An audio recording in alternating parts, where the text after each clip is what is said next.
2024 সালের 8 আগস্ট শপথ গ্রহণের মাধ্যমে দায়িত্ব নেয় অন্তর্বর্তী সরকার। শুক্রবার 8 আগস্ট এই সরকারের 1 বছর পূর্তি হচ্ছে। বিগত 1 বছরে সরকারের 12টি অর্জনের কথা উল্লেখ করেছেন প্রধান উপদেষ্টার প্রেস সচিব শফিকুল আলম। প্রেস সচিব তার ভেরিফাইড ফেসবুক অ্যাকাউন্টে এক পোস্টে এ তথ্য জানান। এক নজরে দেখে নেওয়া যাক প্রেস সচিব শফিকুল আলমের ফেসবুক পোস্টে দেয়া 12টি অর্জন কি কি। তালিকার প্রথমে অন্তর্বর্তী সরকারের অর্জন হিসেবে প্রেস সচিব দেখিয়েছেন শান্তি ও স্থিতিশীলতা পুনঃপ্রতিষ্ঠাকে। শফিকুল আলম লেখেন, জুলাই গণ অভ্যুত্থানের পরে শান্তি ও শৃঙ্খলা ফিরে এসেছে। বিশৃঙ্খলা এবং প্রতিশোধের প্রবণতা রোধ করা হয়েছে।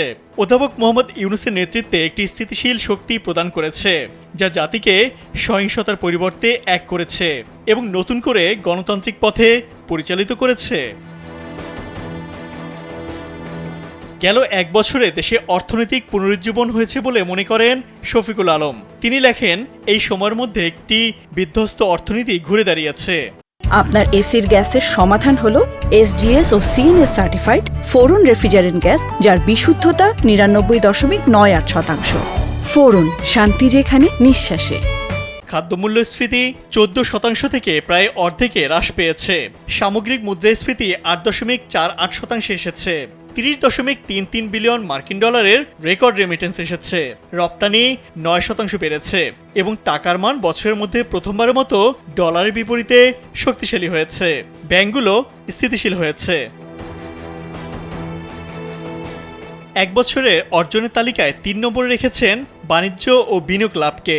শফিকুল আলম মনে করেন, মার্কিন যুক্তরাষ্ট্রের সঙ্গে সফল বাণিজ্য শুল্ক আলোচনা শেষ হয়েছে, বড় আকারে বিদেশি বিনিয়োগ সুরক্ষিত করেছে এবং গত সরকারের সময়ের তুলনায় FDI প্রবাহ দ্বিগুণ হয়েছে। চীনা বিনিয়োগকারীরা বাংলাদেশে আসছেন। তালিকায় 4 নম্বরে রয়েছে গণতান্ত্রিক সংস্কার ও জুলাই সনদ। এরপরেই জুলাই গণহত্যার জন্য ন্যায় বিচারকে রেখেছেন তালিকার 5 নম্বরে। প্রেস সচিব লেখেন, জুলাই আগস্ট মাসে সংগঠিত মানবতাবিরোধী অপরাধের স্বচ্ছ বিচার চলছে। অপরাধীদের জবাবদিহির আওতায় আনা এবং আইনের শাসনকে শক্তিশালী করা। তালিকার 6 নম্বর রয়েছে নির্বাচনী রোডম্যাপ ও সংস্কার, যেখানে শফিকুল আলম লেখেন, প্রবাসীরা প্রথমবারের মতো ভোটার এবং নারীদের অন্তর্ভুক্ত করে অবাধ, সুষ্ঠু ও উৎসব নির্বাচনের জন্য 2026 সালের ফেব্রুয়ারি সময় নির্ধারণ করা হয়েছে। প্রাতিষ্ঠানিক ও আইনি সংস্কারকে রাখা হয়েছে তালিকার 7 নম্বরে। প্রেস সচিব তার স্ট্যাটাসে লেখেন, বিচার বিভাগকে শক্তিশালী করা হয়েছে। এছাড়া পুলিশ সংস্কার ও আইন সংস্কার করা হয়েছে গেল 1 বছরে, যেখানে নতুন অধ্যাদেশে গ্রেফতারি বিষয়ে সর্বোচ্চ 12 ঘন্টার মধ্যে পরিবারকে জানাতে হবে। আইনজীবীর প্রবেশাধিকার, চিকিৎসা সুরক্ষা এবং অনলাইনে জিডি ফাইলিংয়ের বাধ্যবাধকতা রয়েছে। তালিকার 8 নম্বর রয়েছে সংবাদপত্রের স্বাধীনতা ও ইন্টারনেটের অধিকার, যেখানে বলা হয়, দমনমূলক সাইবার নিরাপত্তা আইন বাতিল করেছে বর্তমান সরকার। সব সাংবাদিকের মামলা প্রত্যাহার করা হয়েছে। আলোচনার স্বাধীনতা নিশ্চিত হয়েছে। এছাড়া ইন্টারনেটে প্রবেশাধিকারকে মৌলিক অধিকার হিসেবে অন্তর্ভুক্ত করেছে, যা দেশের ইতিহাসে প্রথম। এছাড়া দেশের পররাষ্ট্রনীতি পরিবর্তনের মাধ্যমে বাংলাদেশকে একক দেশের উপর নির্ভরশীলতা থেকে ভারসাম্যপূর্ণ বহুমেরু পদ্ধতির দিকে পুনর্বিন্যাস করেছে অন্তর্বর্তী সরকার।